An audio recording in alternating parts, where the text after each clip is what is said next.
You've always been into the concept album. Yeah. Like, you've been trying to make a concept album for fucking ever. Yeah. It's interesting. I like that, though. Like, I mean, it's hard to do. It's Yeah. hard. It's a hard thing to pull off to be able to tell a compelling, to even come up with a compelling story, then tell it in that form, and then have people actually get it without, like, maybe doing, like, something like TSO does and having a story written in the booklet that coincides with the music. Yeah. You know, like, it's a very difficult thing to do, and it makes everything way more open to interpretation, it seems like. Yeah. I don't know. To me, I've always felt like, sometimes it calls for it as far as being like doing something creative and trying to tell a story that like keeps people's attention. But there's also a part of it that's, it's cool to write something that you can leave up to your own interpretation of it. Yeah. Which is, if you were, I think it was, say what you want about him, but like Corey Taylor's really good at that as far as like writing, because he has a lot of like metaphors and like a lot of things that he puts in his lyrics and stuff that seem really like at face value, you can kind of figure out what it is, but it's a lot of stuff that like, it could mean something different to everybody. Yeah. It's that kind of sort of thing. And I've always kind of liked that aspect of it too. Because like, music's just a story. Yeah. Really. Yeah. So. Yeah, and that's what I'm that's like kind of exactly what I'm trying to say. Like, it's kind of, right now, for whatever reason, lyrics that are telling a story of what's happening to somebody kind of in a moment are more attractive to me than like the real something like Bound by the Moon. You know what I mean? Like, I love that fucking song, but like, you also kind of like something you can relate to. That's just what I guess. I don't know. Ever since me and Preston started tinkering with Lost in the Dark, like, those first 3 verses have always been the same, pretty much. Like, and then over time, the rest of the verses changed. The last verse, I think. The second 2 lines I changed, but the first 2 remained the same. And then one of the verses in the middle I just wrote, and one of them he just wrote. And, like, tinkering with that was way more fun than I remembered it. Yeah. And I don't, because that's the thing is, like, I don't think I ever wrote songs the right way. And what I mean by the right way is whatever the best way for the individual. I don't think I ever wrote songs the best way for me. I always wrote songs like 3 to 5 lines, verse, and it would go verse, verse, chorus, verse, verse, chorus, verse, chorus, chorus. And then bridges and solos and maybe a breakdown over, once I got into that kind of music and this and that. That's how I would write it in that structure every time. And when me and Preston decided, you know what, fuck the chorus for the song Lost in the Dark, we can keep what we use as the chorus as a verse. And then in the future, if we ever want a version with the chorus, we can just use that as the chorus. Yeah. It's funny that you bring that up, because I, like, for the longest time, I always, and even when I started writing stuff when I was like 16, like some of the earliest stuff, it was all like really guitar driven. And I used to try to write a lot of stuff based on like what the guitar was doing. And it wasn't until recently that I, because I'm way better at putting stuff together on drums than I am on guitar. But the guitar is, especially with heavier music, it's one of the first things that you hear, that you pick up on it. It drives the song forward. But it wasn't until even like when I started, because I didn't really do a whole lot of writing for like the Magnolia stuff. That was all kind of, Ryan stuff. And that was kind of when I started thinking, like, you know, well, I mean, he's got his own style of writing, and you know, everybody else does too, and like what might work for them and you know for guitar players might not necessarily work for me because that's not how you know that's not what I primarily do as far as like you know my instrument and stuff.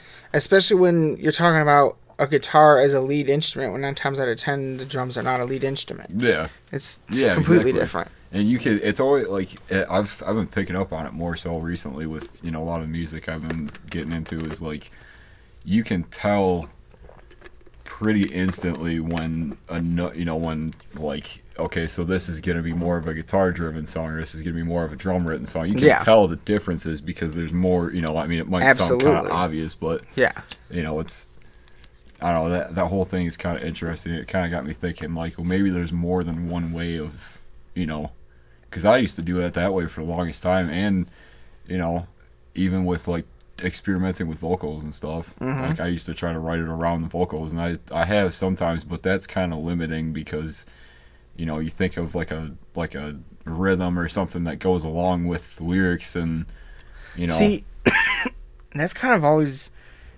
been an issue like for me. I've never written the songs with music in mind. Oh really? Like I can't hear the tunes when I'm writing the lyrics. Yeah. And that sucks. Like I feel like it hinders me, cause like I'll, not in a long time, but like when I kind of started, like I would hear, like I'd be like, at the moment, oh I fucking love AC/DC, and then I would hear like Bon Scott's voice in my head singing the lyrics that I was writing, and be like, ooh that's good, sound cool. Yeah. So I guess I would kind of write the lyrics to the instrument of that person's voice, not necessarily like just vocals in general, but specific sounds that voices create. But like writing pieces of Lost in the Dark with Preston and having him actually there playing the music along with it was a blast. Yeah. Oh, I like that a lot. Yeah, and good. You know, it's one thing to try to write something by yourself, you know, and to something that you want to hear, but you know, it's so like. There's something about like you know when you hear musicians you know people say it all the time about you know there's just something about getting in a room and just jamming with people and just you know whatever happens they're like I don't know how to explain it. It is one you know and kind of like you know how you were saying when you guys were writing that part is like you know there's just something about you know letting those ideas just kind of happen and that's letting everybody else's influences kind of like form a flow. Yeah, it's fucking because that's what happened when him and I wrote Lost in the Dark. Like we decided that we wanted to start a band and so we should write a song, and so we sat down and wrote a song, and then we had most or all or something of the guitar and lyrics done at that point. And then we walked outside of his bedroom and it was daylight. We'd gone into a bedroom at like 9:30, 10 o'clock. Yeah. We were like, what? We thought we were in there for like an hour tops. Yeah. It was one of the craziest experiences. Like I've had many experiences like that, but that was one of the craziest ones ever. It was like, what the fuck just happened? Like, yeah. And so it's like once you get into that state, nothing stops you. And here's the fucking thing. At Michigan State, I took a class, and god damn it, I wish I could remember what it was called right now. And I really just, for the life of me, can't. But it was one of the last classes I ever took. And I really liked it a lot. Liked the professor, I really liked the subject matter, all of it. We got to a point in the class where we were talking about like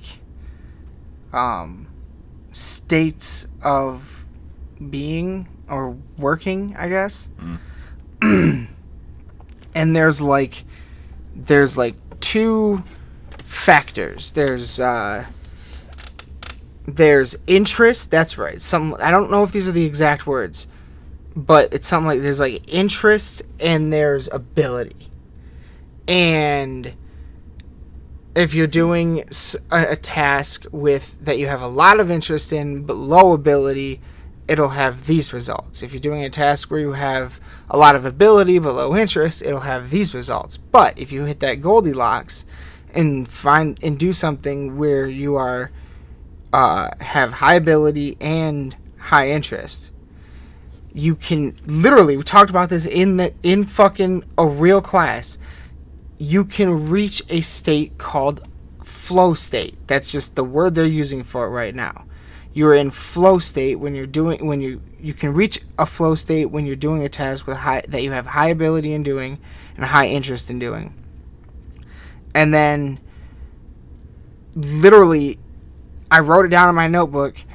They said that when you're doing this, you can fucking experience like what seems like time loss and shit like that, because your brain is literally operating on a fucking like different circuit board almost. Like it's a whole different state than you normally are in, basically. So like reaching that is fucking like, that's the prime time to create. Yeah. You know what I'm saying? Yeah. Like, well, that's, I mean, not so much in a creative sense. Well, I mean, I guess it kind of coincides with it, but like that's sort of how like doing shows feels to me. Yes, that's what they talked about, was musicians writing music and playing live is what happens. Yeah. Like there have been so many times where, like, I mean, you know, it's crazy that sometimes like a half hour, like 45 minutes just feels like 2 hours sometimes. Mm-hmm. Or it's, you know, it's so, you know, it just like you get 30 minutes and then all of a sudden it's just done.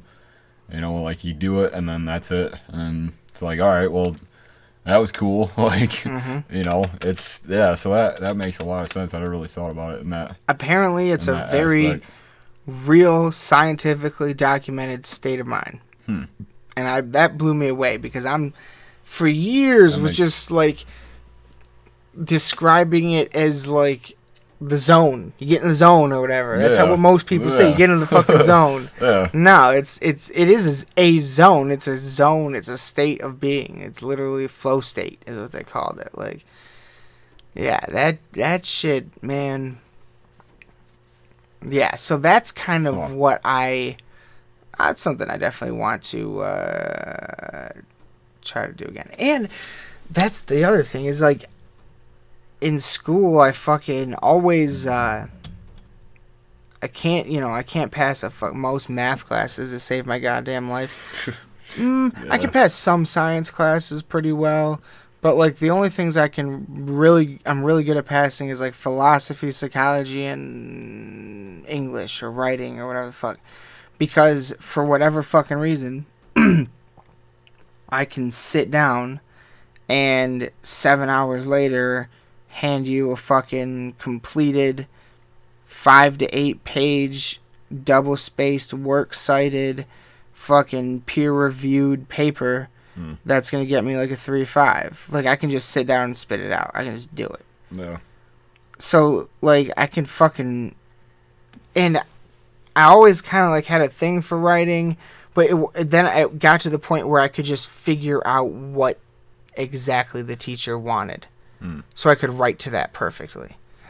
But I was also writing songs and stuff, so I can do that. So, and then ever since school's been over, it almost feels like there's a muscle that I haven't been working out. You know what I mean? It's kind of like this gnawing. Yeah. And I haven't written songs in years, but I've been writing constantly for fucking school. Like, I'll have 6 papers due over the course of 6 weeks. That's a paper, 2+ page of paper a week, and that doesn't include when you get to finals week and you have 8 papers due.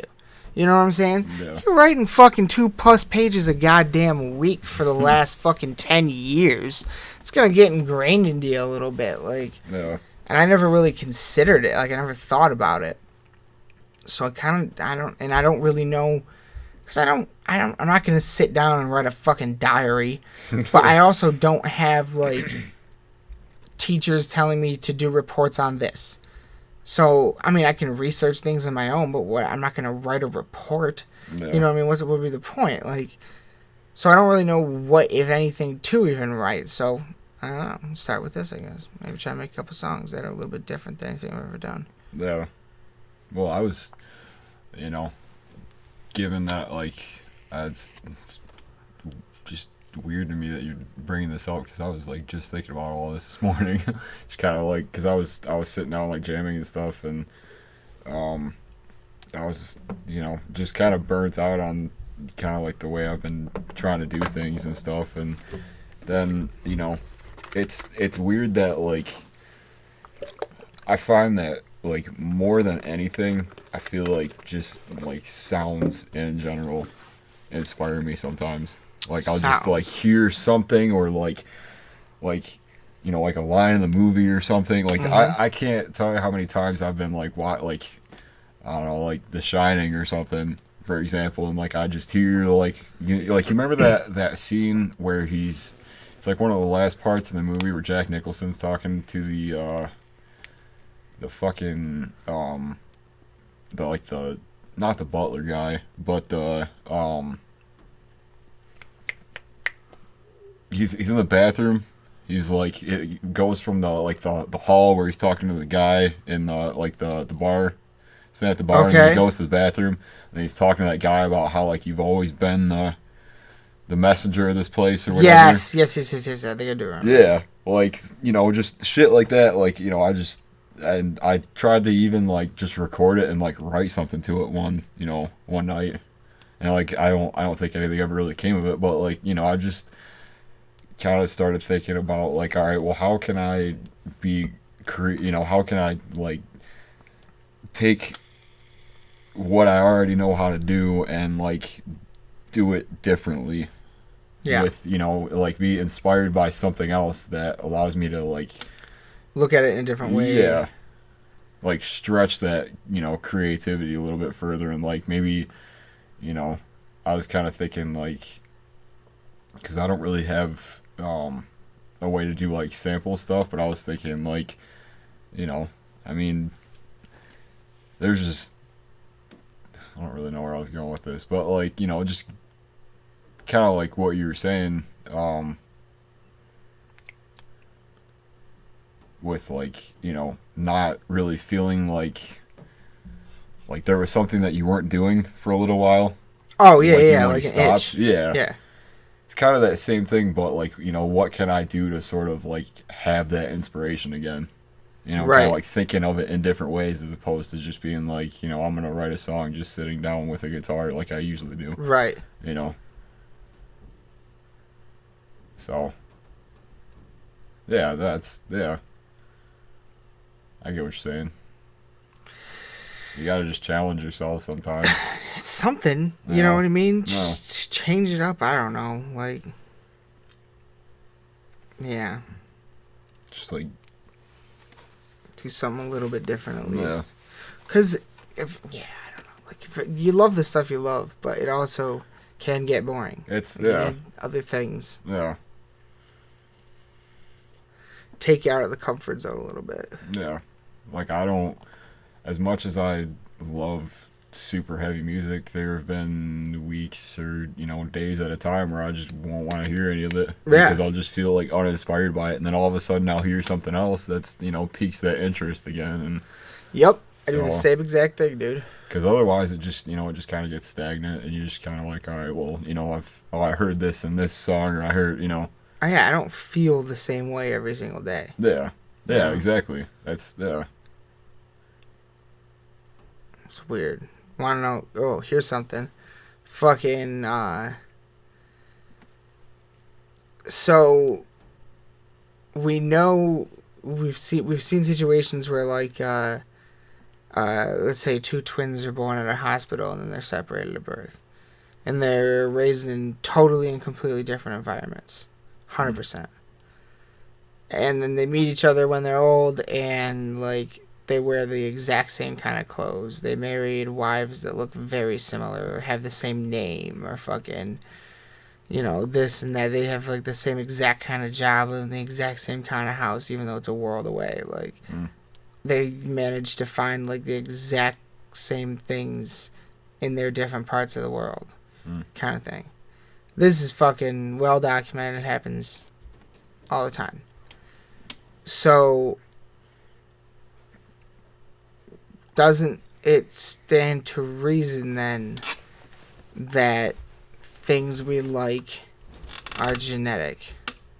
At least in terms of the clothes we wear, the music we listen to, where the jobs we get, the women we're interested in, or men, or whatever the fuck you like. Like, okay, you know what I mean? Like, yeah. couldn't that stand to reason then? Now, what doesn't make sense is differences. Like, why then do I love heavy metal and most of my parents don't? So apparently, first of all, there's a heavy metal gene. Let's just bask in that glory for a moment. I mean, we got it. Yeah, there has to be. Yeah. Anyway, it's yeah. So if that's right, then there's that. But like, so that means that like it's not necessary. Maybe it is passed on. Maybe these are genes that can skip. You know what I mean? I don't know. But I get I don't know. To me, I would think that it would be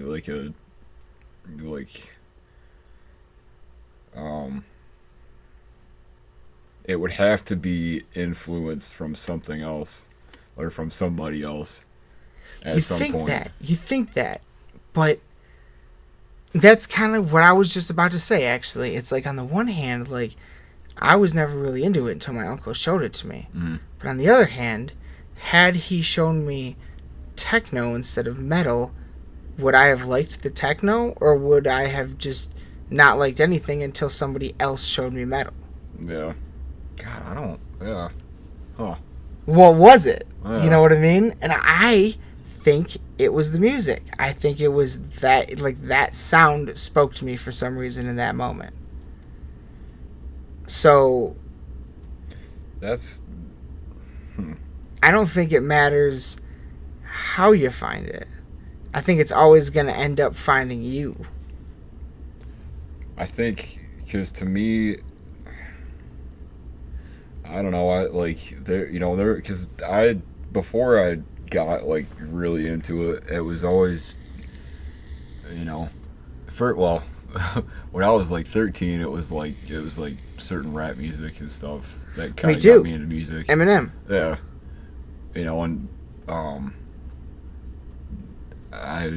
It was kind of like that, like, a little bit of the same thing, but it wasn't, like, as into it. As I am with metal. Like I had a few songs on my shitty MP3 player. Yeah. And they were the songs on the radio. Yeah. Because I wasn't old enough to buy a parental advisory CD, and my parents wouldn't buy it for me. Yep. I had to buy some edited. Couldn't buy shit online. Edited music. I couldn't even. They didn't even release edited versions then. I don't think. Like I never found any. Like. That was always the big fight from. I'm talking about year 2000, bro. I didn't know how to use LimeWire, like nothing. I was just at the mercy of what I could. I don't even know how I got stuff on Windows Media Player. I have no idea, honestly. I don't remember that part. It must in some way, because that's how I got stuff onto my MP3 player. But yeah, it started out as that, and then like I kind of slowly, because like. I don't know, like you just kind of grow out of it, and I think there's something to be said about how relatable something is.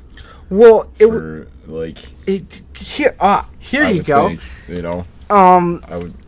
It's the interesting. The reason why this is interesting, this line of thinking is interesting specifically to heavy metal music, is because. What you and I just both described was the exact same thing. When we were 13, we were kind of listening to what the few things that we kind of found that everybody else was kind of into, and that's how we heard them. Like, I liked the few like Slim Shady or Eminem videos they would play on MTV. 2 trailer park girls go by me outside like that. Fucking Bow to Bow by Kid Rock. Like, the more, without question, the more slightly extreme parts of popular music at the time. But what were we to those? We were passive listeners. And then we found something that nobody is a passive listen. Nobody is a passive heavy metalhead. That doesn't exist. Sam Dunn talked about it in Metal Headbangers Journey documentary. Like Rob Zombie. Said it perfectly, man. Yeah, it's like yeah. Nobody's into Slayer one summer. Yeah, just got out of it. Yeah, I was into Slayer that one summer. No, what the fuck? You carved that shit into your arm and cauterized. Like, yes, exactly. There's something. To me, like. And you know, what? I think it. I mean, you know, because for some reason I always really liked the more aggressive side of music, and I think when I started really kind of looking at it in that, because I used to be into like punk music, but more so like, you know, because I really liked like Bad Religion and like No Effects and stuff like that, and like bands that had like, you know, they have a lot of, I mean, I don't know if this is right to say about them, but like, you know, a lot of like thrashy elements, like their drum beats and stuff, and like their punk beats. No, they definitely did. Yeah, and you know, it was through that and through like, you know, that was about the same time that, you know, Vans Warped Tour was a big thing, and they were always on it and stuff, and it wasn't just them specifically, but that was one of the bands that, you know, I still listen to. But you know, it was more like, all right, so there was this, but then like, you know, you start hearing that same sort of, I think it was more like the drum beat for whatever, you know, like their patterns and stuff, and then I started hearing it in like the heavier stuff, and then, you know, I think it was like the thrash, like, you know, Slayer and, you know, bands like that really kind of like, it's more so like a gateway, because you know, it was just slightly heavier than what I was already listening to. Yeah. And it made me want more. Yeah. So exactly. yeah. No, definitely, dude. Metallica, hands down. Metallica was there from Kill 'Em All to Ride the Light, and Justice for All. Those 4 albums that are in there were definitely the bridge for me from AC/DC, Iron Maiden, Judas Priest to Lamb of God, Devil Driver, and Children of Bodom. Like, definitely that bridge was Metallica. And then only under them, because I discovered them later, was Megadeth. Big time. I never got super into the mega thrash side of it, like Slayer or Venom and things like that, just because like you said, I like the drum beats of rhythm. I didn't like the kind of drum beats constantly, like where there's not really any rhythm to it. But having said that, there's fucking, you know, don't get me wrong, there's lots and lots of Slayer. The album God Hates Us All is one of my favorite albums. Oh, dude, yeah. Especially that song. Yeah, that in itself is probably like one of the most aggressive Slayer albums. Oh yeah, I think so. I definitely think so. Yeah. I feel like, you know, it's kind of, to me it kind of seems, well, I mean, and I don't know if it was because I didn't find this out till later that they actually released it, or were supposed to, on 9/11, the year 9/11 happened. Like that day? Yeah. On September 11th. I'm pretty sure that was the day that it came out. Yeah. Holy shit! Yeah. Well, I'm gonna check that. Or I'm not saying I think you're wrong. I just want I think it's cool. Well, I don't. Or supposed to. So go on. Yeah. So there's more to that. But like, to me, I think that's, you know, that's kind of why people sort of wrote it off at first, because it was like kind of unsensitive to. Son of a bitch. Is it? Yeah. Yeah. September 11th, 2001. Yeah. Holy hell! That's really when that dropped. It received positive critical reviews and entered the Billboard 200 at number 28.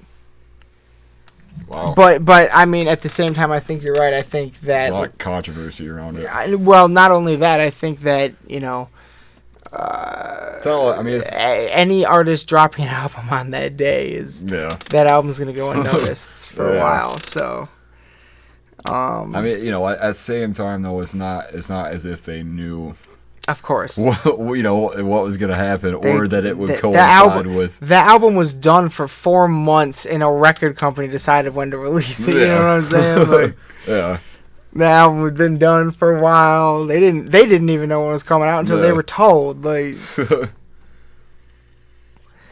So, but I think it's fucking crazy. Well, I mean, because like before all that, you know, I'm like as far as the you know, like being into like the punk music and stuff like I was talking about. Yeah.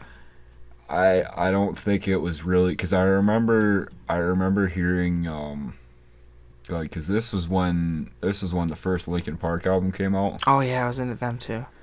And I remember hearing they played what's that?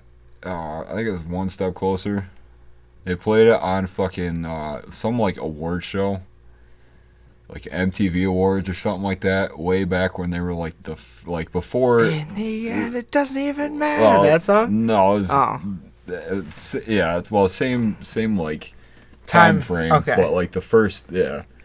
And I just remember hearing like the vocals and just like the aggressive, you know, like that middle section and stuff. Oh yeah, when he actually screams. Yeah. Like, what is that? Yeah. Like, you know, and then I had to, there was a lot of stuff that I had to, and it's kind of funny thinking back on it now, considering everything I'm kind of, you know, been into. But like, I remember having to fight to listen to that sort of thing because, like, you know, my dad was always really into, you know, different kinds of music and stuff, and he's always been, you know, it wasn't until later, but like he got me into Dream Theater and stuff, which got me thinking more about like drum stuff, and you know, so he's always kind of been that influence. But like he was never into really heavy music. Mom certainly wasn't. You know, I mean, she was. You know, it was there was a lot of like, you know, like 90s like top 40 stuff in the house and stuff. That's exactly what my parents just fucking listen. Yeah, dude. That's like, Casey Kasem, blah, blah, blah, blah. Yeah, man. Tonight's top 40 is Z1017. Z1017. Yeah, dude. WKAR. And like, it's so... America's top 60. There's Seacrest out. Yeah, yep. Yeah. That shit, yeah, well, no, like, absolutely. I don't know what it was about it that, like, cause no, you know, I like I said, I had to really fight to get any of that, like, get access to any of that, cause like that was, you know, that was before like, you know, we're talking like early 2000s and stuff. Well, see, man, I tell you what, dude, like,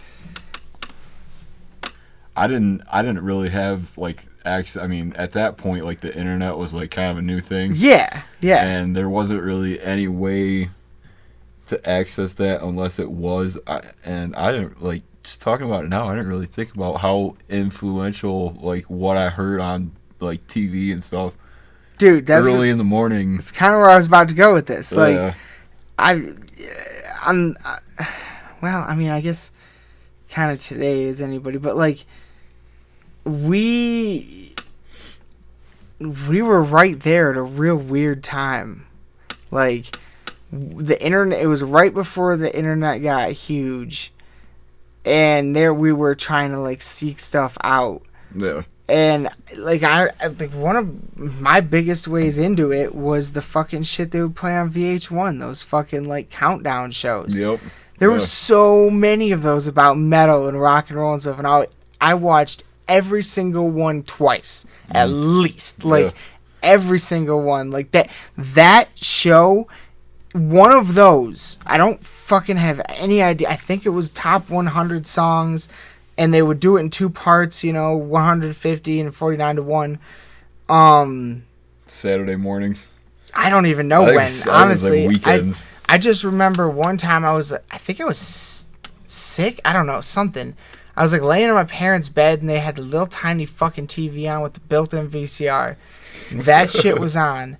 And fucking Brian Posehn, the stand-up comedian, was in it. And he was talking about heavy metal. He's a big metalhead. Yeah. And fucking he was one of the songs in the countdown was an Iron Maiden song. And he was talking about Iron Maiden and how he used to draw the logo on all of his notebooks. And he was like, of all the he said something like of all the fucking heavy metal like concert shirts, the Iron Maiden ones are like the fucking best, like because they always got Eddie on them and stuff. And it was in those moments where I was like, who the fuck is this now? Yeah. And then I started, and then like I think like the next day, I think I had like $20. I was a kid. That's all I had. And like, and my uncle, I was hanging out with my uncle at the time, and I was like, "What is an Iron Maiden album that you would suggest to me?" And he said, "Peace of Mind." I called him while I was standing in Best Buy, and he said, "Peace of Mind." They didn't have it, so instead, just didn't know a single song. Didn't know any song by them, by name or anything. I was like, all right, fuck it. Coolest cover, Number of the Beast. And it was over. That was it. Top to bottom. Over and over. I was like, what the fuck? Where is this? Woe to you, oh earth and sea. Oh my God. Oh my God. Here we go. Here we go. Like, oh yeah, dude. That fucking... It was over. I bought that shit at Best Buy back when they had aisles and aisles and aisles of CDs. I remember that was the time when they had like the wire racks. So you like flip through, but it was all like, you know, with those weird wire racks and shit. Oh, yeah. Yeah, they were like the longer ones. Yeah. Fucking, and like, think about this. I walked in to the Best Buy in Okemos. That's where I bought it. I walked in, walked slightly to the left, and then walked straight, like still almost in front of the registers, and to my left was an entire aisle of CDs. Oh, dude, I remember that. And they had all the Iron Maidens except Peace of Mind. It has nothing to do with, like, I found it funny once, but, like, you remember when Chinese Democracy came out? Mm-hmm. Fucking... I bought that bitch day of. Dude, there was, like, I remember just, like, walking in and... like walking down like the first row and just seeing nothing but rows of that album. Really? Yeah, it was just nothing but that for an entire section, and I was like, "What?" Probably didn't sell too well. I wasn't really into Guns N' Roses at the time. I tell you what, man, like that, I'm waiting for it. I really think someday that album will come back around and be like a cult classic. I'm biased because I haven't really ever listened to it. You're not too into Guns N' Roses. Not really. Yeah. To begin with. Yeah. But like, if you're really into Guns N' Roses, like I was so into oh my God, dude, they were my band. Yeah. They were Axl was my god. Like, and they were never ever gonna get back together. But here's this album in 2008 comes out of nowhere, and it was right in the middle of me being super into like the song Night Train, stuff like that, like. And then it drops, and I was like, well, this is nothing like Appetite for Destruction. Maybe that was the general... But it's like, for whatever reason, I don't know why, but for whatever reason, at that point in time, the stuff that was on there spoke to me on a different level. And I play that album to this day. I love that album. Like, I think it's brilliant. You ever watch TRL? Yeah. Is that another one? I remember, and like, we were just talking about like the lists and shit. I mean, that show, like, I remember watching that show like till like the last episode of it. Mm-hmm. Like, I remember watching like the very last episode of that. But like, you know, it kind of goes along with what we were talking about like, you know, sort of like catching on to the heavier stuff. But like, you know, they're kind of, I don't know. They're kind of shit now, but Avenged. Mm-hmm. That was like the first time that I heard them. And it was Backcountry. Is that a song? One of the first time somebody got blast beats on the radio. Yeah, yeah, but like it was, you know, again, it was, you know, it's a little bit heavier. Yeah, it was a little bit more. The drums and stuff, and the vocals and everything, and it was, and the only reason that I didn't have, because I'm pretty sure I was like 16 at the time because it was City of Evil that it was on, and I remember going to this store and seeing it had a big old fucking black and white parental advisory sticker on it. Yep. And I was like, well, I can't get this one. The struggle, man. So it was so real. People will never understand that now. Throwing fits in the store because you can't fucking. But regardless, like there, you know, I didn't realize that they had ones before that, and so I saw the one before that. It was Waking the Fallen. It was the black one. with yeah. with the the thing on the front of it, and I was like, hey, there's this one. It doesn't have the sticker on it. They're like, all right, whatever.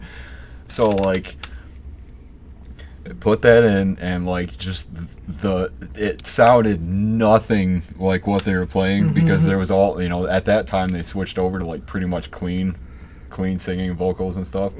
But on this one it was just all like growls and like just crazy shit, and I was like, this is not what I remember hearing, but it's sick. Like I was so pumped on it, and like I don't know, then I like kind of started doing trying to like do that kind of vocal and stuff, and yeah, I don't know. They're shit now, I think. But that's to be that's another conversation, I guess. I'll never forget this one time I was with, at the time he was my neighbor, and we kind of like, we were buddies. We went to different schools, but we hung out every day.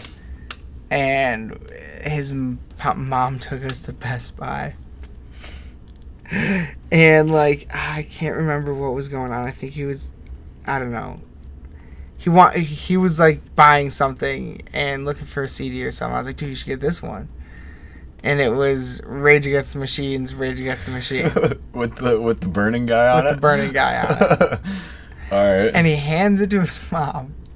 And she flips it over and she goes, killing in the name? Bullet in the head? No, you are not getting this. Like, read 2 song names and shunned it immediately. I'll just never forget. Like, her face was just like shocked. Like, what the fuck is this? Yeah. Oh my god. And thinking back, that was fucking... That's tame. Mid-2000s. That should have been out for almost 10 years by that point. How you not heard of that shit? Come on, fuck on. Yeah. Be real. But... I think it's kind of like a ruse when you're a parent.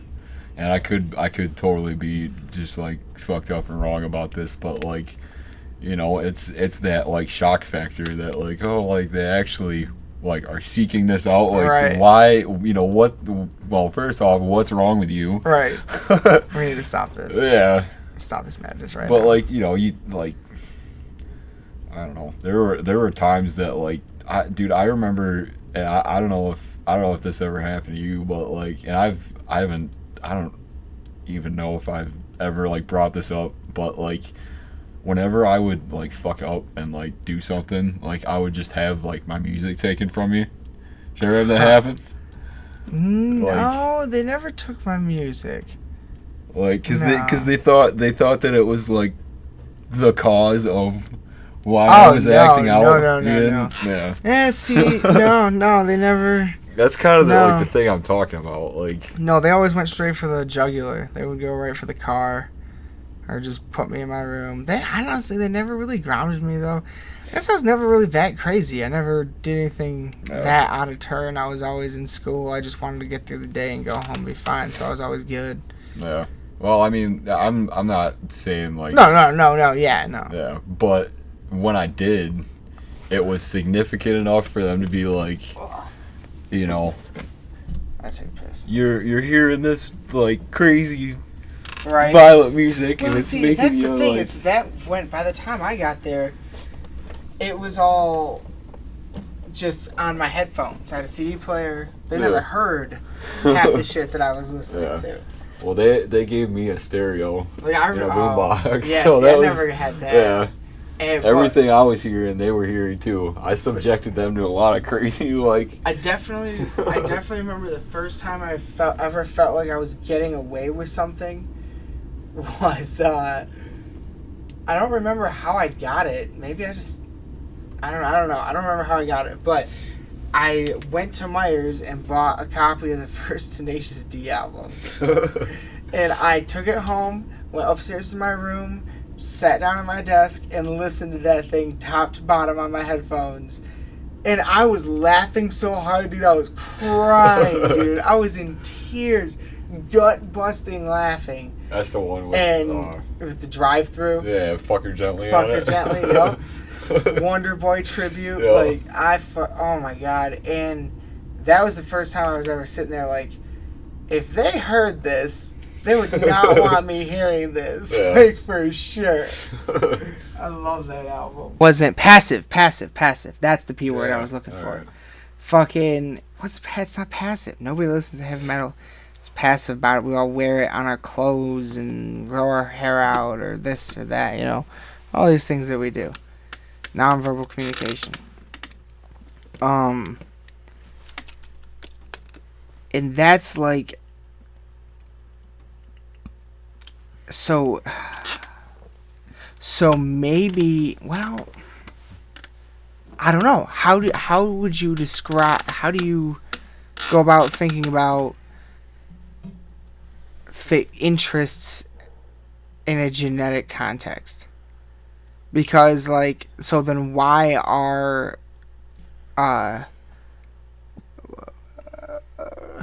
why are people attracted to different music? Like, that's like, why are we so enthralled with something that isn't passive, that it is as raw as it is? Like, I think Joe Rogan talks a lot about, like, tribal mentality, where it's like everybody wants to be on a team. And I mean, I guess there is some of that, and definitely when I was younger, I was like, all the music fucking sucks besides heavy metal. But find me a metalhead older than 28 that doesn't like other music too. You know what I mean? Like, that doesn't exist. So, I mean, it to me, I think it kind of goes back to, and I think we talked about it a little bit, but about it being relatable at the time. Because, like, or like, what do you do? Closer, I guess, like, closer influenced. Like, it would have, but it's nobody I know that does not listen to heavy metal is as into any kind of music as we are. So, like, whatever they're into and however they were introduced to it and discovered it, for some reason it didn't have as strong of an effect on them as it did us. Why that, and why does it seem to be this one specific genre that does it to people and no other genre? Literally none. Like, there's nothing else that does it like this. I think it's because it's, you know, they kind of talked about it a little bit in that movie, the Headbanger's Journey or whatever it is, but, you know, about it, it's I think more so, well, you could argue, because there's a lot of, like, crazy, like, gory imagery and shit, and, like, you know, I mean, that's just more of, like, a fantasy element and, you know, of it, but I think it's the most honest form of self-expression that you can get to. I mean, you know, I mean, you can, well, I don't know, because you could argue that with any kind of music, really. Not any. Well, but definitely a lot. Stuff like meaningful, like stuff that, you know, you can feel. And, yes. You know, because all music is just, you know, as much as it is a story, it's a self-expression of. I don't think that's. I don't know if honest is the right word. Yeah. You kind of hear what I'm saying, though. Like, it's there's things about it, and there's subject matter that doesn't really get like, you know, put into perspective quite as I wanna say aggressively. I don't know if that's the right term, but, you know, as it does with, you know, with this kind of music. And I feel like that has something to do with it. You know, I mean, there's ways of, I mean, I don't know. I always, before thinking about this, I always just thought that, like, we know that the molecules in our body are they've 24/7 all the time, no matter what, they're always vibrating, and they're doing so at a frequency. And your emotional experience can affect the frequency at which your molecules are vibrating. This is nothing that's contested. This is all, we know this. So I always thought that maybe those molecules, their base level of vibration can be different from one another, like the baseline. Mm-hmm. So, and all music is a series of vibrations, and everybody seems to like different music, but yet there's music that everybody loves too. You know what I mean? That millions of people love, and so it makes me think that maybe like we gravitate towards whatever it is our base level molecular vibrations are at. We gravitate towards music that like harmonizes that somehow or something. But thinking about it in terms of like it could be like something more genetic, a gene. It's interesting. Is it? Well, I mean, if there's evidence to suggest so, put it that way. Like if twins who never meet and then they meet when they're 90 and they like all the exact same, all their bands are the exact same. All right, yeah, that's right. I forgot we were kind of talking about that. Yeah, about it in that sense. If that's the case, you know, if that can happen, then it would lend evidence to suggesting that things like the clothes we wear and the music we listen to and the women we like or whatever are based somehow in genetic code, and more in genetic code than environmental. Way more, like entirely. One of the most extreme examples of this was twins separated. One was raised in Nazi Germany, the other one was a Jew in New York. And they met each other years and years later, and they fucking liked all the same shit, wore the same kind of clothes, married the same kind of woman with like the same name or some shit, like down to the name. But well, what is a name? It's a word, and what is a word? It's a series of vibrations being produced by the vocal cords. So maybe a name, something like a name, can resonate on that harmonious level somehow. I don't know. But if it's a gene, could they be connected maybe to the fucking molecular vibrations? Probably. I don't really know how, but are you saying like, you know, we're talking about two people, you know, born from the same separated at birth, identical twins. Okay. So, I mean, I guess you would have to think like, well, see, I don't know, because I always kind of thought that, like, you know, like what you're interested in is more environmental. Yeah. Me too. Which is, I never really actually thought about it. Like is Neither have I. Is it is it something that is like a part of your literal genetic? Yeah. Huh. I wonder if there's like evidence of that. Like, I wonder. Well, put it this way, this subject, not in the context of like music at all or anything nothing specifically about what we're talking about, just the twins in that situation was brought up earlier on Joe Rogan, and I was like, well, wouldn't that mean, what about music? I was like, and where does that come from? It's just kind of started me down this train of thought, like, could it be that it's genetic? Is there something in our genes that makes us like what we like, as opposed to this certain person introducing it to us? You know what I mean? At a specific time. You know, what if both of our parents were metalheads? Would we have loved it and been it the entire time?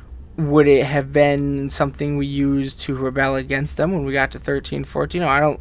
Fuck your heavy metal music. I'm gonna go listen to Justin Timberlake, bitch. Yeah. Like. Hey, I talk shit about JT. He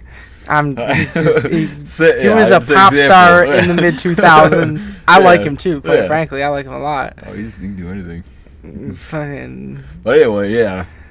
That's, wow, man.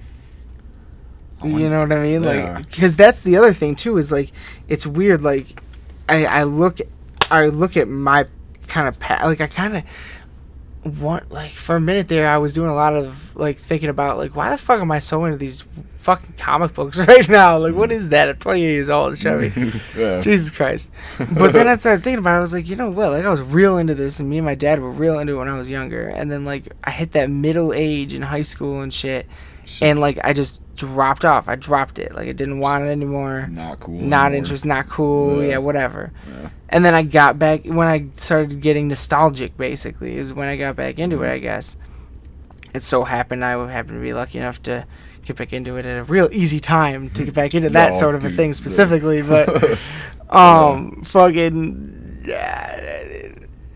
it's like. But that's a different kind of interest too. That's not listening to music. Music is a very different thing than watching a movie entirely. It's so different. It's different than anything. Like you're just listening to vibrations literally affect your body. Yeah. And they literally you can put on if all an emotion is a chemical reaction happening in the brain, then a song can immediately elicit a strong emotional reaction in a human being. That means just those vibrating sounds are causing chemicals to be released in your brain. Mm-hmm. And if you like what you like, or in our case, if you're as into this as we are, like, it almost kind of makes sense for it then to be a genetic thing. Like, if it's having chemical effects in our brain, like you said, sometimes, like we said earlier, I don't feel the same way every day. Mm-hmm. But when I do feel a certain way, and I put on a certain heavy metal music, and I feel that pumped up feeling, like good feeling, that is a chemical reaction. Sure.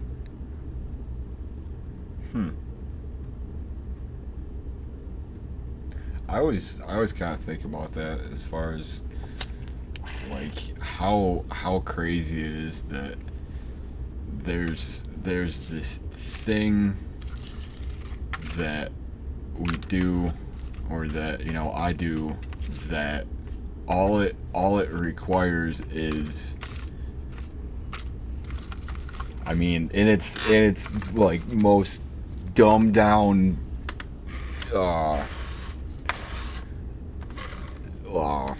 what's the word I'm thinking of? Form, simplest form. Explanation. Oh, okay. I guess. Like the thing that I'm most into in the world requires me hitting things with sticks.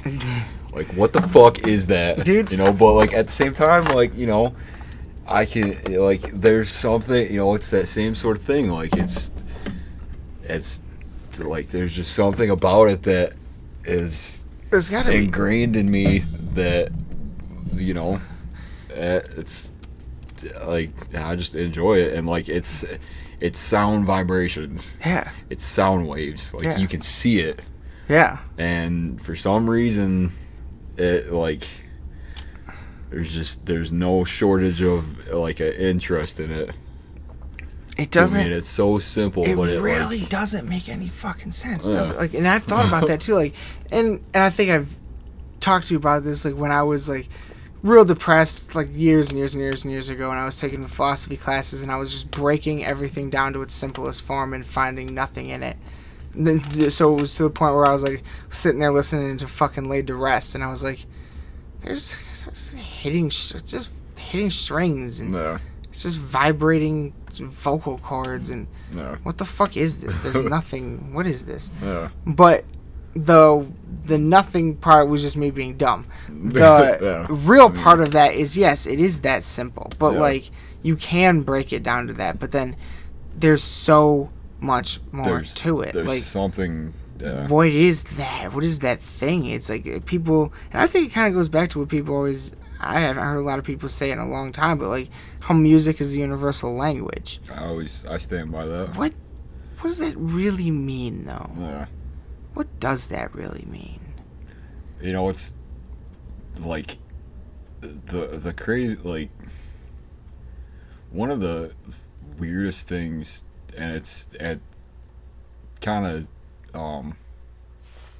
it's sort of the same thing, like like when you go to and it happened recently. I was at like a one of the, like a state basketball game or something like that. Just saw, and like it's kind of like that same thing.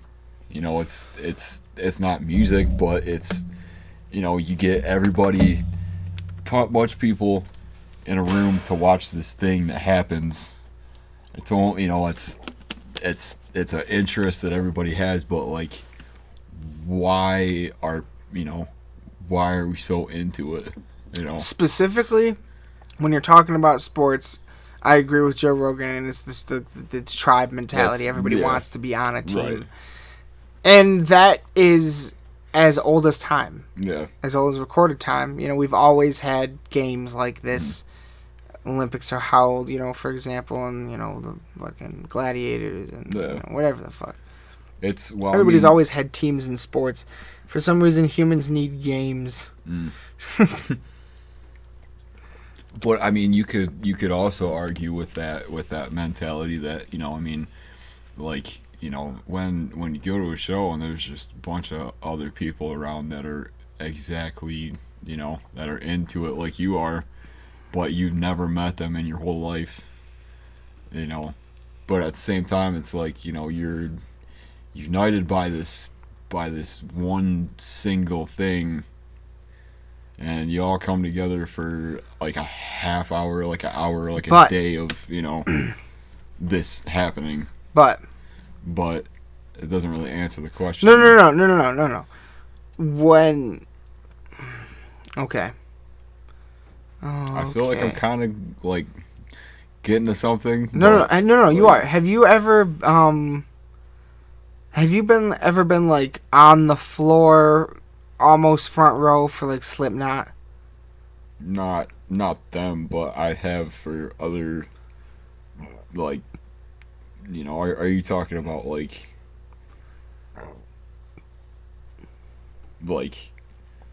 who's your favorite band? Fuck. Okay. It was them for a long time. I don't really have like one. Nobody does. Yeah. Neither do I. But it was I mean, like, I guess like the most. Hold on. Give me your favorite band that's also very sentimental. You might not listen to it every day, but it makes you feel every time you hear it. And that could be Slipknot, but give me another one besides them. I'd say probably like either I don't know. I'm gonna think of one later and be like, fuck, that's that. Think big them, too. Yeah. Think big. I don't know. To go with kind of what you're trying to get at, I think well, before that doesn't matter. I'd say like either like Norma Jean or like I don't know, for the time it was like Dark Sermon, I guess. They're not huge, but they're bands that like that like they just have this sound that is like I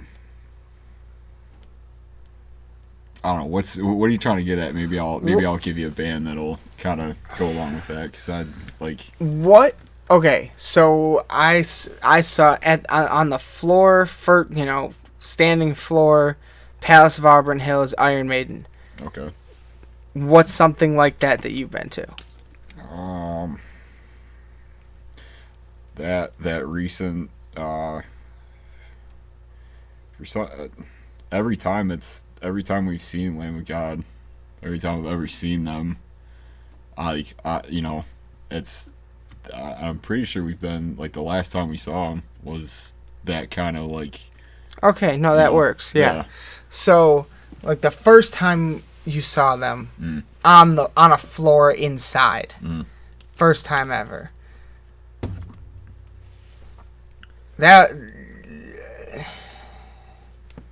That's like a spiritual experience for us. Yeah.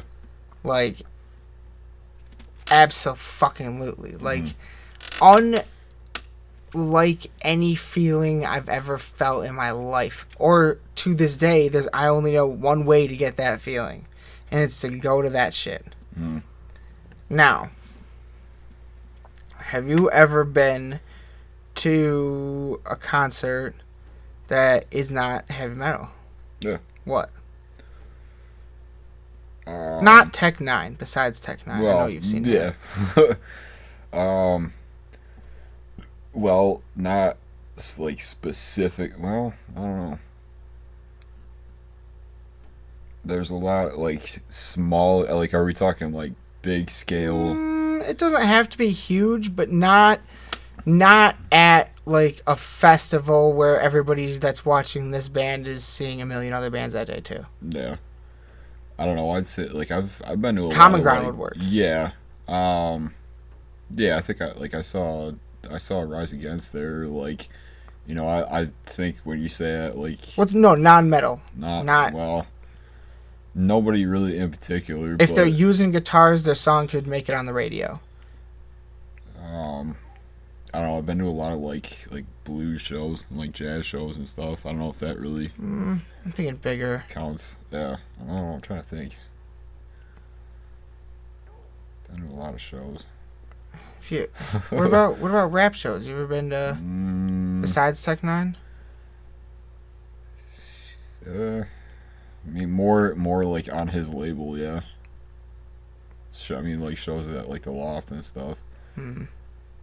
No, that would work. Okay. That's fine. Yeah. So, I guess what I'm trying to get at is, you go to a fucking heavy metal concert, and yeah, like you can definitely, like you and I could definitely go to one and just have a few drinks and have a really great time, or we could get in the crowd and have a spiritual fucking experience. But well, okay, I'll take that back. I guess the last time I mean, it wasn't like a gigantic show or nothing, but the last time I saw Black Dahlia, because it was at the Machine Shop, and it was like, or it wasn't, no, it was at Music Factory. It wasn't sold out, but there was a lot of people there, so it was probably like close to that. But it was that same sort of thing that you're getting at, you know. Well, it's just like there's no other genre that's gonna give anybody that feeling. Yeah. Like nobody, even if somebody off Strange Music label is your favorite musician of all time, like when you actually go to the show, you're probably not going to experience it the same way you and I experience something like Lamb of God. Yeah. Like it's just something different about the metal, man. Like, and on the other hand, maybe it's not necessarily the music, but more the fans. Because I was thinking about this too.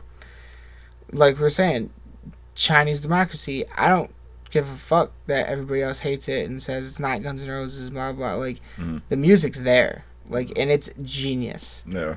Like, I get why people wouldn't like it because it's kind of weird, but I'm someone who doesn't really like music called weird very much at all. And I love that shit. So there's something about that. But also, Eminem, not heavy metal. But he could release a country album tomorrow, and I would call it the greatest country album ever made. Like, he could kind of, it's, as a fan, I'm a fan of the individual. Like, I obviously have my reasons for being a fan, and that is the music, but at the same time, like, I guess, I don't know, I have an understanding that musicians don't stay the same their whole fucking lives. And and all art is a reflection. So, you can't, it's kind of like now, on the one hand, we say Metallica got shitty. Well, yes, but what really happened was they got happy. Like, they made a fuck ton of money. They had really nice houses, hot chicks everywhere, everything they could have ever wanted. They had nothing to be angry about anymore. So they stopped writing that super angry music that we fell in love with. Yeah. A lot like Eminem. Like, I saw an interview with him that he did like a couple weeks ago Where he's like, that's the one thing is like I just don't have that fucking anger that I had in the beginning of my career. Like I'm not. Mm-hmm. It's like the fire's still there, but it's not the same kind of fire. Like, you know what I mean? Like, yeah. I mean, to get that, like you had, I think it's. I mean, I would think a lot of it would have to go back to like and I keep bringing up like the relatability of it, but I feel like that's because if you're feeling a certain way and if you want to like express that somehow, I feel like the best way to do that is through a certain type of music, because it's something that everybody, like if you played something right now that was any just like if I said like pick a song right now that just describes, like, I don't know if I'm getting on anything, but like that just like describes how you're feeling. It's that same sort of thing that like you're drawn to stuff that is closely relatable to how you're feeling, and when something changes that, or when it's not quite what you're looking for, you kind of turn away from it, or it's not really received too well, so it must not be that great. But I guess, I mean, I don't know if that's, and maybe see, I don't know, and I don't know what it is. It's kind of weird when I actually get to thinking about it, because like because all Lamb of God has to do, well, no, I was gonna say all Lamb of God has to do is come out with an album with all clean vocals, but unless they were doing that album top to bottom on tour, I would still go see them. no. And I would like still love them. You know what I mean? Like their old music isn't different. I always kind of think of like, and but I probably wouldn't call it the greatest metal album ever made. Right. Like I would. Yeah. If I ever made a country album. Yeah. Well, I mean, the other side of that is, music's all subjective. But is it though? Is it as subjective as we're perceiving it? I mean, I think so. Or is there something more than the environmental subjectivity that is influencing it in us? Like, granted, it is from our perspective right now. There's no question that it's subjective, absolutely. But what if you're outside looking in? Like, I think that there are patterns that we're not seeing yet, or something. There's something about the way music communicates to human beings in general that is very significant, and even more significantly, why human beings are drawn to certain things. The reason, like, not even the reasons, like, but like, the reasons, like why they are, and like why are we so fucking drawn to this intense one? Yeah. And why is this intense one so much different than every other one? And it's long lasting. Like, I look at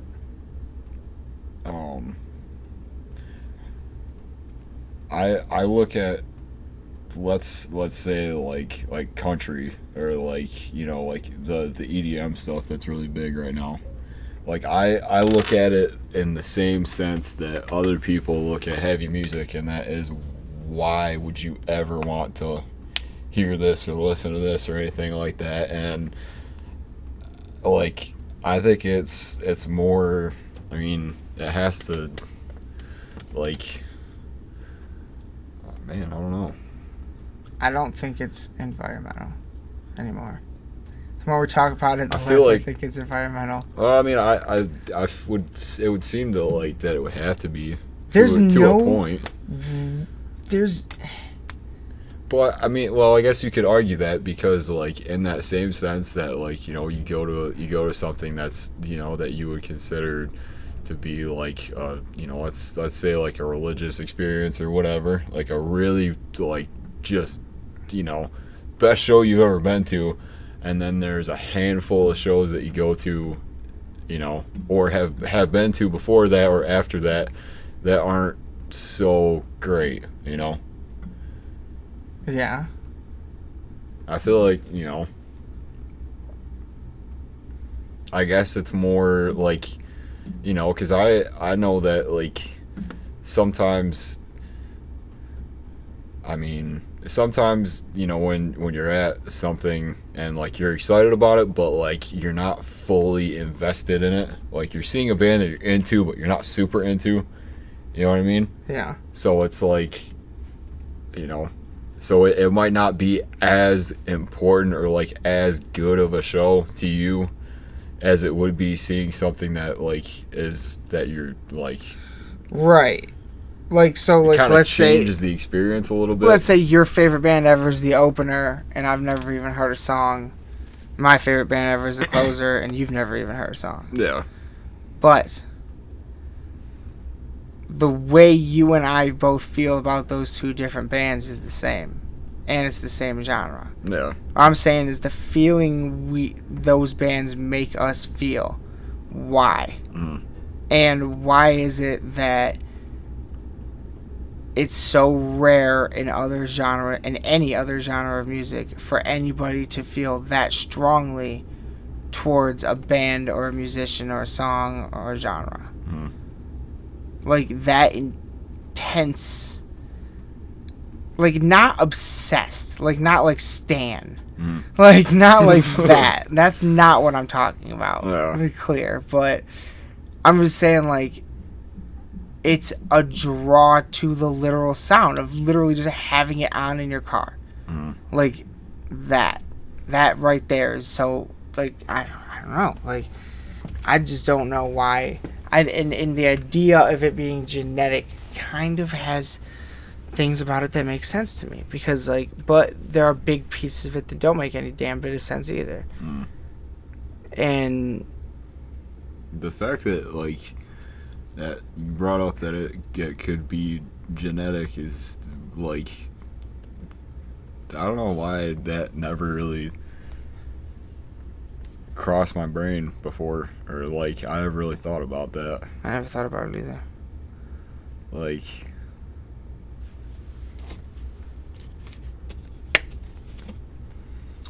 you're into movies and you're into this, like, the stuff that you're into, but there's something about this kind of music that shouldn't even be something, you know, like, let's be real, for what it is, you know, looking at it from the outside, it shouldn't even be something that people are into. Not really. Yeah. You know, like, at its core, like, but for some reason, yeah, it's, you know, kind of interesting.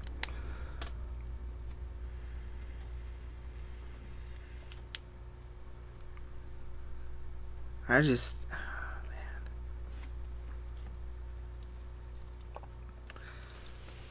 man. Like,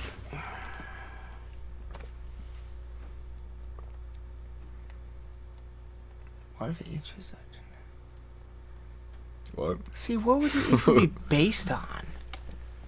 Like, where does that genetic imprint even come from?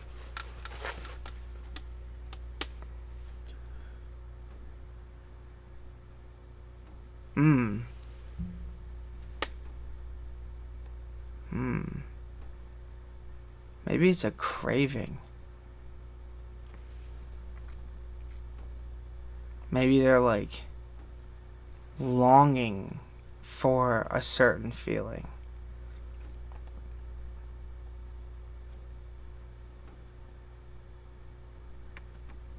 So maybe, like, genetically imprinted somewhere in our past,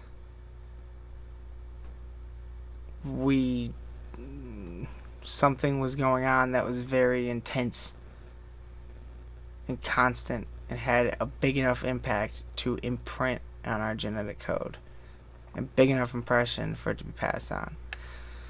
Have you ever like like do you remember the first time that, like, let's say, like, what was I mean, you said, okay, so let's say for you it was Iron Maiden. Like, the first time that you heard them, was there a point where, like, you just got this feeling of like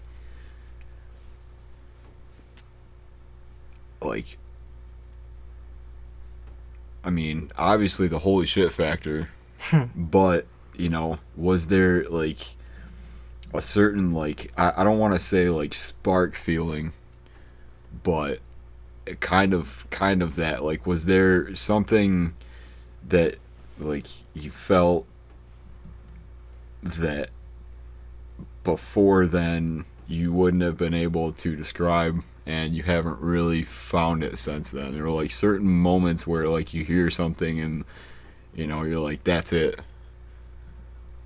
Like, That's hold on. because to me, like, there was I think when I really first started, like, trying to get into heavier stuff. I mean, I keep going back to Slipknot, but that was really kind of where it all started, because I remember specifically sitting in some, like, computer class I had or something in, like, I don't know, like 7th or 8th grade, and hearing something off of Iowa, which was one of their heavier albums, for the first time before I even knew what it was. Like, I remember hearing the name and stuff, and, like, seeing pictures of them, and, everybody was kind of talking about them at the time because they were, like, this crazy band that, like, wore masks and shit. And then, like, I heard it, and I remember sitting there and feeling, like, this feeling, like almost like jitters, or, like, this, like, super intense feeling that was, like, like, when I stopped it, I was like, had to, like, breathe for a second, because it was like, what the fuck is that, like, but not being, like, turned away from it, but, like, wanting to hear more of it. I don't like, I don't really remember a specific moment with a specific band like that, but I definitely know exactly what you're talking about. Like, when you're younger, when, like, you're first trying to, like, get into something, and, like, all of a sudden you hear it, and it just, like, you feel it. Yeah. Almost. That's kind of what I'm talking about. Yeah. Like, why that? Why did that make you feel that way? Because and why doesn't it do it to most other people? Why does it only do it to certain people? Why does it do it to other people? Why do different ones do it to other people? Like, what is going on there? Like, well, I mean, at the time, I get, like, at the time it was, I must have been, like, 16 or 17, and I was still kind of looking into that, that sort of style. Like, I'd heard heavier stuff, but it wasn't quite like that. Like, you couldn't feel it. Right. And, yeah, I don't know. You know what? For me, it might have been Master of Puppets. Yeah. Maybe. I do remember when I first heard that. Dun, dun, dun, dun, yeah. Dun, dun, dun, dun, dun. God, it's so good. Because that was, like, the first album that I just listened to obsessively. Yeah. It's got the same sort of thing. So fast. Leper Messiah. Battery. Oh, Battery! Yeah. Brum, brum, brum.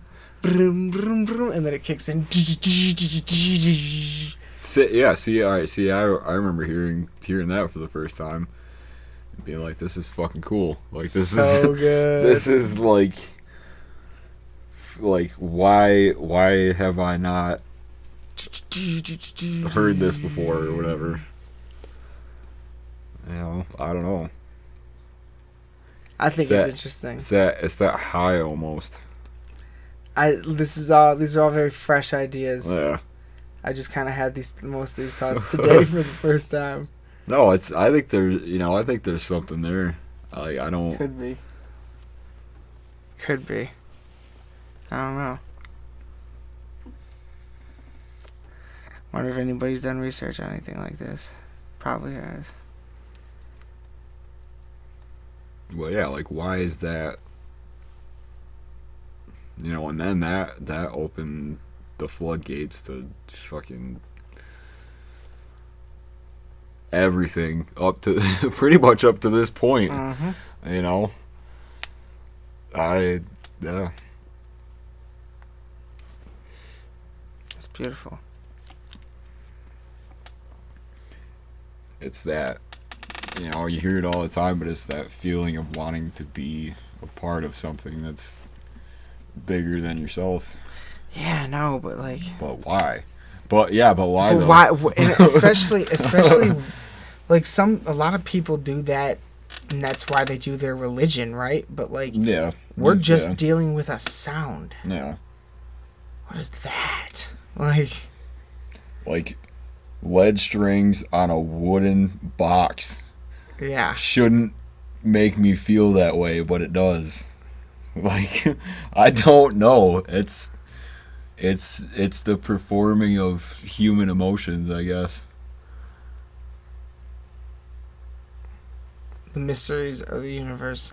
I think we're gonna wrap this up. Yeah. Hour and a half. Besides like a 5-minute interlude in there because I had to pee. Fuck yeah. Alright. Closing it out. Shabam.